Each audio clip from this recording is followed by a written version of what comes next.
बाट टी कौन हम भोट खंडे दौनु आपण को दौचु ताले बाट कहीं आमर ये आम गाँ देखे कौन सब असुविधा होची आपनकर? हाँ ये सड़क सबुआड़े आम आड़े करना कौन करी बा पढ़ुଛନ୍ତି पढ़ीगले आपण ये दी तीन थर पड़गली कौन चाहूँ सरकार कौन कह आप? हाँ सरकार को कहबी टे रोडटा करदे आ कौन रोड करेंगे ठीक ना भूल कि ना आ कौन सरकार विभिन्न योजना आसुची प्रत्येक गाँव को रास्ता निर्माण तो आम सीधा साल आपण देखा चाहिए आज जो जगार आम बसचु दीर्घ निर्दिष्ट दल एत दिन शासन करने फल भी तथापि रास्ता को रास्ता ना ये गाँव को जीवाई रास्ता ना आपण मानक सीधा सड़क देखा चाहिए ये हूँ कटक जिला बांकी ब्लॉक ये जो सुवर्णपुर ओस्तिया ग्राम पंचायत को संजोग करुवा ये हूँ रास्ता ये रास्ता जहाँकि कदलीबाड़ी आठगढ़ विभिन्न ग्राम को जीवाई रास्ता सब या आपण मैंने रास्तार ये देखी जापे ये हूँ कौन उपत्यका अंचल दृश्य नुहे ये हूँ बांकी ब्लॉक टारू 10-12 किलोमीटर दूर में पड़ो ये हूँ रास्ता आप देखिए जापे एत दिन स्वाधीनता है भितर भी ये रास्ता आज पर्यटन सुधरी ना अनेक लोक ये जावा आसबार बहुत असुविधा होती जो वर्षा हो जाऊँगी वर्षार लोक पड़ुंट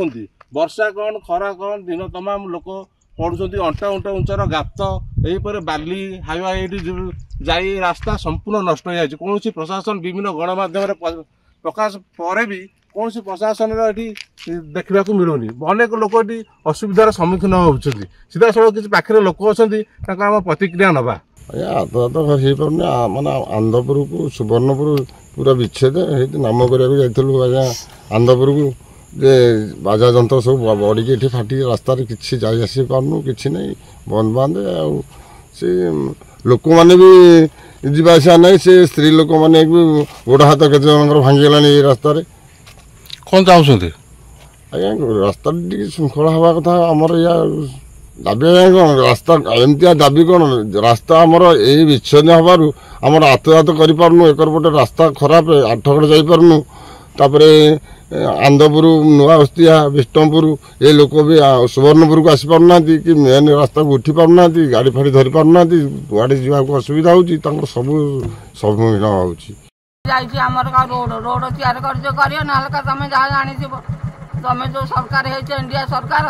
आग फड़िया भागिले आ लोक मान गोटे जीव दब कुआडे बाटर पड़ी आम हाथुरी भागी जाइए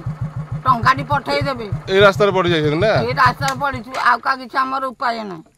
आम गाड़ी मोटर आम मनीष सब सी कौन कहे सरकार कौन कहे सरकार कौन तुम ये कर आम मनीष गोटे जीव दब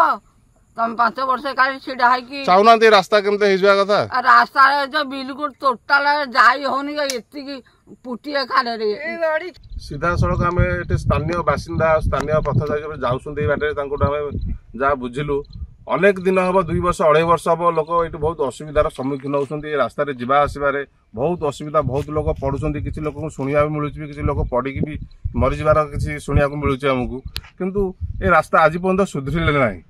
आउ ये सरकार नुआ नूतन सरकार आसी राज्य सरकार को आम अनुरोध करूँ तुरंत किंतु ये रास्तार मरामती करा जाऊ बांकी प्रशासन जिलापाल को आम अनुरोध करुचु आमर चैनल माध्यम किंतु तुरंत ये रास्ता को टिके रास्ताटी कर दिया जाऊ जहाँकि जनसाधारण जावा आसवा आउ संजोग कर सब प्रकार सुविधा हो पार व्यवसाय लोक ये बांकी जावाई भी बांकी जातमुंडिया संजोग करुचे रोड आम अनुरोध करुचु किंतु ये रास्ताटी तुरंत करा जाऊ कटक जिला प्रतिनिधि राजेश कुमार साहू रिपोर्ट कोणार्क लाइव।